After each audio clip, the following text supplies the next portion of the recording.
Welcome back to our channel, where we dive deep into the daily drama of your favorite characters. Today is a beautiful day to unravel the latest shocking twists that are shaking the foundations of Los Angeles.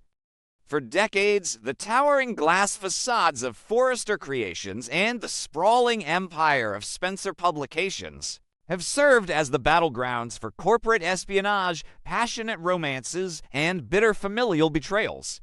However, the latest developments have pushed the boundaries of mere corporate rivalry into the realm of a dark psychological thriller. At the center of this unprecedented darkness are two women who have spent their lives navigating a complex web of sisterhood, jealousy, and power: Brooke Logan Forrester and Katie Logan Spencer. The catalyst for this catastrophic collision is none other than Steffy Forrester Finnegan, a woman whose fierce protection of her family's legacy has inadvertently sparked a terrifying descent into madness. Steffy, infuriated by Hope Logan Spencer's shocking decision to abandon Forrester Creations and take her visionary talents along with designer Deke Sharp to Katie's rival fashion house, has set a dangerous and lethal game into motion. Steffy's rage is not merely about losing a profitable fashion line.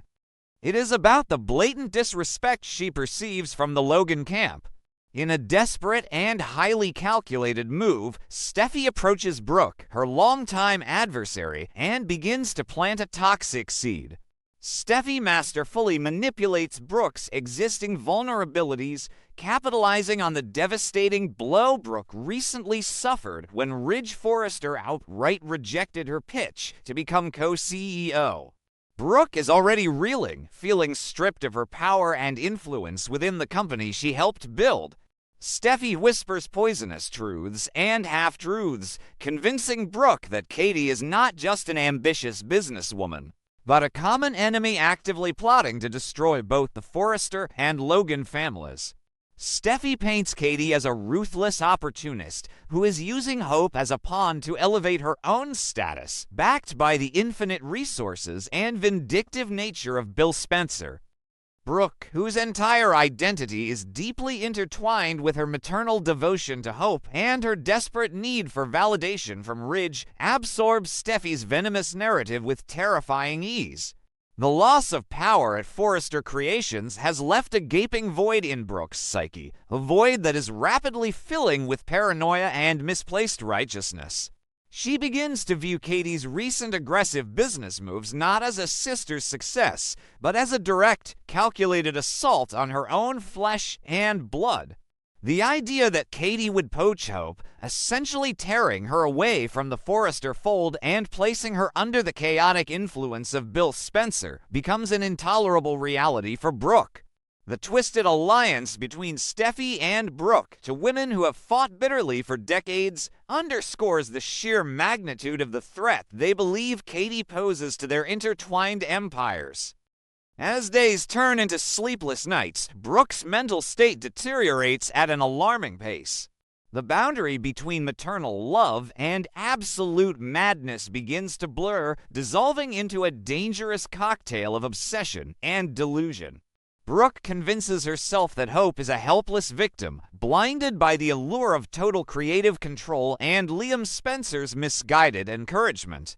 In Brooke's fractured mind, Katie is the grand manipulator, a malignant cancer that is slowly consuming the Logan legacy and threatening the fragile peace at Forrester Creations.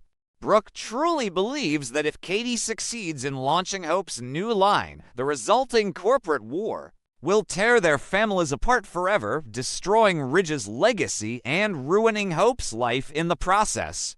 This overwhelming fear completely overrides her rational thought, plunging her into a state of severe psychosis. To justify the horrifying thoughts taking root in her mind, Brooke begins to dredge up decades of historical grievances. She recalls the exact tone of Katie's voice during their most vicious arguments, the way Katie would look down on her from a pedestal of perceived moral superiority. Brooke's mind replays the scandalous affairs, the corporate takeovers, and the endless tug-of-war over the men in their lives. In her current state of delusion, Brooke genuinely believes that Katie has spent her entire life orchestrating a slow, methodical campaign to strip Brooke of everything she holds dear.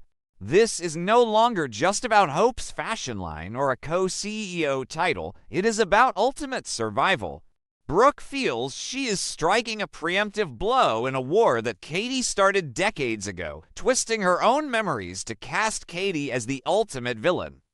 The climax of this psychological descent arrives when Brooke makes a chilling, irreversible decision. Driven by a twisted sense of duty and a mind ravaged by paranoia, she concludes that extreme action is the only viable solution. Brooke decides that she must eliminate the threat entirely. She must permanently remove Katie from the equation to save Hope, to protect Ridge, and to preserve the honor of the Logan name. It is a horrifying leap in logic, a testament to how far she has fallen into the abyss of her own delusions. Brooke does not view this impending act as a brutal, cold-blooded crime. Rather, she sees it as a tragic but necessary sacrifice, a holy crusade undertaken by a mother and a wife who has been pushed to the absolute brink of human endurance. The night Brooke chooses to execute her grim task is shrouded in an eerie, suffocating silence. Los Angeles, usually a vibrant tapestry of lights and relentless energy, feels unusually desolate as Brooke navigates the winding roads toward the sprawling estate where Katie resides. The darkness outside mirrors the terrifying void within her soul. The rhythmic hum of her car engine is the only sound that accompanies her racing thoughts. She envisions the future she is fighting for, Hope returning to Forrester Creations, Ridge looking at her with boundless gratitude, and the Logan name restored to its former, unblemished glory. These fabricated visions propel her forward, blinding her to the monstrous nature of her mission. She drives past the glittering billboards showcasing Forrester Creations' latest campaigns, the faces of the models mocking her recent loss of influence, further fueling her silent, simmering rage. The sprawling city of Los Angeles, with its endless network of highways and glittering skyline, feels like a labyrinth designed to test her resolve. The wind howling outside her car window sounds like the collective whispers of her ancestors, urging her to protect the family name at all costs. Brooke's grip on the steering wheel is white-knuckled, her eyes locked onto the road ahead with a terrifying, unblinking intensity. She is a woman possessed, driven by a toxic amalgamation of grief, jealousy, and a twisted maternal instinct that has completely overridden her moral boundaries. Every mile she drives brings her closer to the point of no return, yet she feels no hesitation, only the cold, numbing certainty of a soldier marching toward a predestined battlefield.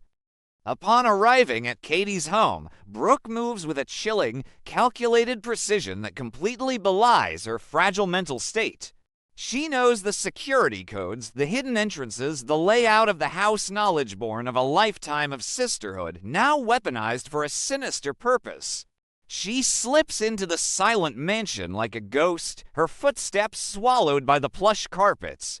The air inside the house is thick with the scent of expensive floral arrangements and the quiet hum of central air conditioning, a stark contrast to the violent storm raging inside Brooke's chest. In her trembling hand, she clutches a sharp, gleaming knife, its cold steel reflecting the pale moonlight that filters through the towering, floor-to-ceiling windows of the Spencer estate. The knife in Brooke's hand is more than just a weapon. It is a profound, terrifying symbol of her shattered reality. It represents the severing of the most sacred bond she has ever known, the bond of sisterhood. For years, Brooke and Katie have shared secrets, wiped away each other's tears, and stood together against the world. Now, that shared history is being reduced to the sharp edge of a blade. Brooke's grip tightens on the handle, her knuckles turning white as she channels all her grief, her loss of power, and her fierce, misguided love for Hope into the cold metal. She is no longer just Brooke Logan, she has transformed herself into an executioner, an angel of death ordained by her own fractured conscience to cleanse the family of its perceived sins. Brooke slowly pushes open the heavy oak door to Katie's master bedroom. The hinges remain perfectly silent, almost as if the house itself is holding its breath in anticipation of the impending tragedy. The room is bathed in deep shadows, with only a sliver of moonlight illuminating the luxurious bed where Katie lies in peaceful slumber. The luxurious fabrics of Katie's bedding, the delicate lace of her nightgown, and the soft glow of the bedside lamp all serve to highlight the sheer innocence of the sleeping woman. Katie, despite her ruthless business acumen during the day, looks fragile and defenseless in the dead of night. Brooke stares at the rise and fall of her sister's chest, tracking the steady rhythm of the heart she intends to stop. The stark contrast between Katie's innocent, serene sleep and the horrifying reality of Brooke's presence creates a scene of unbearable, suffocating tension. Brooke steps closer, her shadow falling over her sister's sleeping form. She stands by the edge of the bed, the knife held aloft, her eyes wide with a terrifying mixture of sorrow, rage, and absolute certainty. The silence of the room is suddenly broken by Brooke's ragged breathing and the soft, venomous whispers that escape her trembling lips. She looks down at Katie and calls her a traitor to the Logan legacy. She accuses Katie of destroying their family, of manipulating hope, and of aligning with the enemy to tear down everything Brooke has spent her life building. These whispered accusations are not meant to wake Katie. They are Brooke's desperate attempt to validate the horrific act she is about to commit, a final vocalization of the twisted manifesto that has consumed her mind. In this agonizing, stretched-out moment, the narrative explores the razor-thin boundary between profound love and devastating madness. Brooke truly believes that by plunging the knife into her sister's heart, she is performing a monumental act of salvation. She believes that Katie's death will instantly sever the contract with Logan, forcing Hope to return to the safety of Forrester Creations. She envisions that this act will somehow erase the pain of Ridge's rejection and restore the delicate ecosystem of their intertwined families. Brooke's mind races through a million alternate realities, each one ending with her standing victorious, the undisputed protector of the Forrester and Logan empires. She imagines the tears Hope will shed, not of sorrow for Katie, but of realization that her mother saved her from a disastrous path. This profound cognitive dissonance allows Brooke to stand in the quiet darkness without a shred of remorse. As Brooke raises the knife higher, the moonlight catches the blade, creating a blinding flash of silver in the dark room. The tension reaches an excruciating peak. The sheer weight of the moment seems to bend the very fabric of reality within the room. Every heartbeat echoes like a deafening drum in Brooke's ears, urging her to strike, to finalize the deed, to reclaim her stolen power. Yet, somewhere deep within the recesses of her fractured mind, a tiny, suffocated voice of reason screams for her to stop. The internal war between the loving sister she once was and the ruthless executioner she has become reaches a fever pitch. If the blade falls, it will not only pierce Katie's heart, but it will also permanently sever Brooke's connection to humanity, plunging her into an inescapable darkness from which neither Ridge nor Hope could ever rescue her. Katie stirs slightly in her sleep, a soft murmur escaping her lips, completely oblivious to the angel of death hovering above her. This highly dramatic and unprecedented scenario forces audiences to confront the darkest corners of the human psyche. It strips away the glamorous veneer of the fashion industry to reveal the raw, bleeding wounds of a family torn apart by ambition, jealousy, and a desperate struggle for supremacy. Whether Brooke follows through with her horrific plan or snaps back to reality before it is too late, the damage to her soul is already irreversible. The Logan legacy, once a symbol of resilience and unity, now stands on the precipice of total annihilation, threatened not by external competitors, but by the very woman who fought so hard to build it.